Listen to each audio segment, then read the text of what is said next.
Estem a la plataforma automatitzada de cristal·lografia. La PAC va estar creada l'any 2004 i va estar concebuda com un espai de confluència entre els grups d'investigació de l'Institut de Biologia Molecular, el CSIC, i el Parc Científic de Barcelona. En l'any 2006 es va incorporar a l'Institut de Recerca Biomèdica, a l'IRB. Llavors, cada una d'aquestes institucions ha portat el material, la infraestructura i els aparells pel funcionament d'aquesta plataforma i també la dotació personal. En aquests moments som 4 persones, 2 doctors i 2 llicenciats treballant aquí a la PAC, per poder determinar l'estructura atòmica de macromolècules biològiques. Per fer això, cristal·litzem aquestes macromolècules i després, per mitjans d'un procés de difracció amb raigs X, tenim la capacitat de recollir les dades, processar-les i determinar l'estructura. A banda d'això, també hem anat desenvolupant recerca, una recerca metodològica aplicada als problemes que es troba al camp en aquell moment. De manera que els usuaris reben el servei millorat en base a la recerca que nosaltres fem.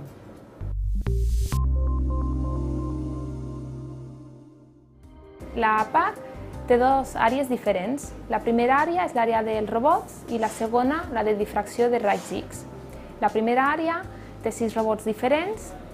El primer robot és el TECAN, el qual és de transferència de líquids en volums de mil·lilitres i de microlitres. Amb aquest robot podem dissenyar plaques de cristal·lització. Aquestes plaques de cristal·lització després les utilitzem en 2 robots diferents. El primer d'aquests robots és el Cartesian. El Cartesian té 8 tips ceràmics i amb aquests 8 tips ceràmics aspira la proteïna i la dispensa a la placa de cristal·lització, com així també les 96 condicions de cristal·lització.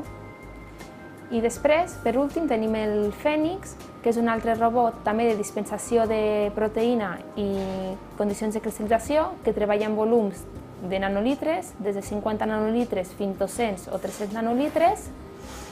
El que passa que aquest robot només triga 5 minuts en fer la placa de cristal·lització perquè té 96 tips i així ho pot fer simultàniament. Una vegada la placa de cristal·lització està realitzada, amb les 96 gotes, se li posa un codi i amb aquest codi s'introdueix al robot de visualització, que s'anomena Crystal Farm. En tenim 2 robots, a 4 graus i a 20 graus.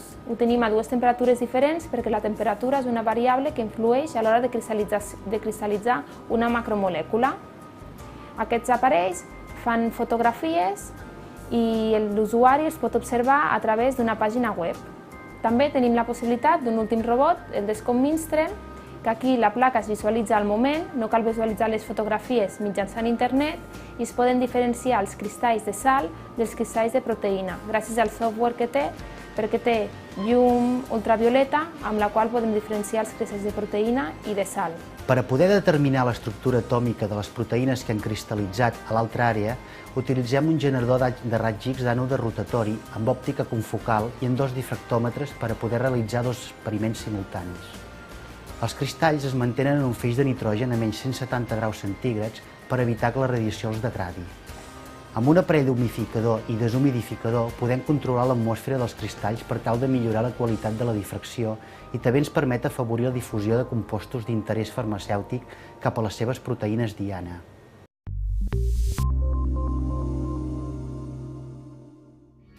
La PAC està oferint servei als seus usuaris des de fa 7 anys.